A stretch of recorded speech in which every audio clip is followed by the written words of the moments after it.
He called himself the boss of bosses, but in the world of Cosa Nostra, that title was a death sentence. In 1931, Salvatore Maranzano ruled New York like an emperor, quoting Julius Caesar and trusting the wrong men. Across town, a younger gangster named Charles Lucky Luciano was smiling politely, while sharpening the knife that would change mafia history forever. You're watching Mob Truth, where we uncover the real stories behind the legends. Subscribe and join the soldiers before we return to 1931, New York. Salvatore Maranzano was born in Castellammarese del Golfo, Sicily. A devout Catholic with an obsession for the Roman Empire, he believed the mafia should be ruled like Caesar's Rome, with himself at the top. When he arrived in America, he built his empire quietly, importing olive oil by day and running bootleg operations by night. By 1929, the streets of New York were dripping with blood. Two factions, Joe Masseria's men and the Castellammarese under Maranzano, were locked in a brutal war for power. Bodies fell weekly, alliances shifted, and in the middle stood a calm, polite, smiling Luciano, pretending loyalty while planning betrayal. The year was 1929. New York bled daily. Two names ruled the headlines, Joe Masseria and Salvatore Maranzano. Their soldiers filled the gutters while prohibition money poured through hidden bars. Maranzano fought like a general from Caesar's Rome, quoting Latin verses between orders to kill. But one man watched the chaos with quiet patience, Charles Lucky Luciano. Luciano joined Masseria, then turned. On April 15, 1931, Masseria was gunned down in a Coney Island restaurant. Maranzano crowned himself boss of bosses, promising peace. Peace lasted 6 months. When he ordered Luciano's death, Luciano struck first. 4 men posing as tax agents walked into Maranzano's Park Avenue office and left his body full of blades. That day ended the old Sicilian rule and began the commission, Luciano's new order. Across town, a younger gangster named Charles Lucky Luciano was smiling politely, while sharpening the knife that would change mafia history forever. September 10, 1931. Salvatore Maranzano started his morning like any other. Calm, confident, certain he was untouchable. He met a few men downtown earlier that day, talked business, and smiled the same way he always did when power felt safe. He had no idea his empire was already collapsing around him. Back in his Park Avenue office, the blinds cut narrow stripes of light across his desk. Stacks of papers, ledgers, and a small bronze bust of Julius Caesar, his symbol of eternal control. To Maranzano, he wasn't just a boss.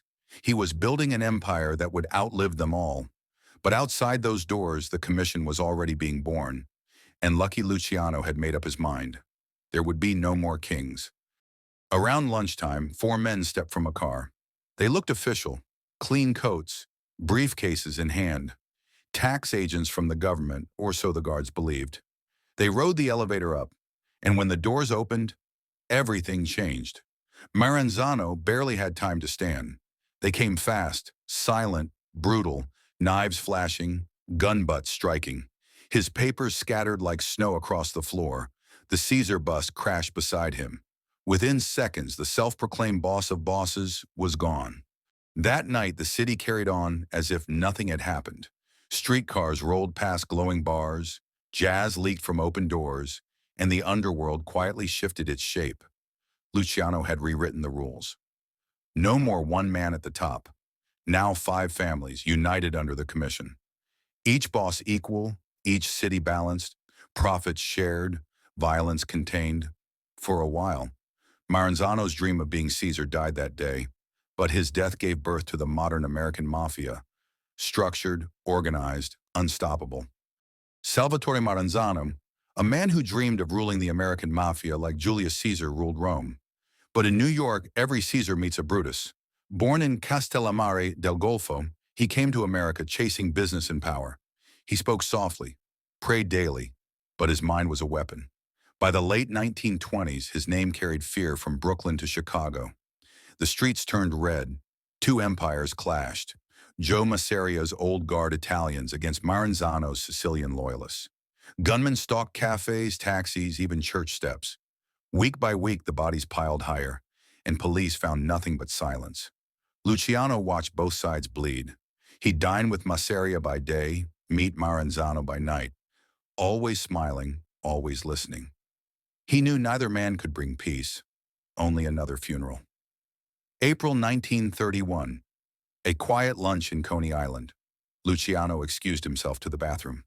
Seconds later, gunfire echoed through the restaurant. Masseria slumped forward, cards in his hand, the ace of spades among them. Maranzano won the war. He declared himself capo di tutti capi, boss of bosses, and began reshaping New York. He created the 5 families, each with soldiers, capos, and underbosses. It should have worked, but power made him paranoid. Within weeks, Maranzano ordered Luciano's death. He called him too modern, too American. But Luciano's reach was wider than he imagined. A whisper spread through the city. 4 men, tax agents, new suits, new orders. September 10th, 1931. Maranzano sat behind his desk, sunlight cutting across the blinds. The men entered politely, flashing fake IDs. Then came the knives. No speeches. No mercy. That evening, the skyline glowed like nothing had happened. But history had shifted. Luciano erased the old world of kings and crowned a new one. The Commission. No single boss, no more civil wars. 5 families sharing the city, millions flowing through gambling, unions, and prohibition rackets. Maranzano's empire died the day it was born. His marble bust of Caesar shattered beside him. Just another relic of ambition. Aftermath, Luciano's move. The news of Maranzano's death spread quietly. There were no headlines, no sirens, just whispers in smoky bars and late-night cafes. Everyone understood what it meant. The old Sicilian way had ended, and the American Mafia was reborn. Luciano met with his closest allies, Frank Costello, Meyer Lansky, and Bugsy Siegel. They didn't talk about revenge. They talked about business. Money, not blood, would now decide who ruled the streets. He reorganized everything Maranzano tried to control. No more one man at the top. Each family had its own territory, its own boss, its own rules, but all answered to the Commission. It was order through fear, unity through greed. And for a while it worked perfectly. By the mid-1930s, Luciano's empire stretched from Havana to Chicago. He made deals with politicians, judges, even cops. The Mafia was no longer a gang. It was a government within a government. But every rise invites a fall. Soon the same paranoia that killed Maranzano began to creep back into Luciano's world. Prosecutors were watching, newspapers were whispering, and a young district attorney named Thomas Dewey was building a case that would shake the underworld again. Dewey's crusade hit fast. Raids, arrests, brothels smashed open.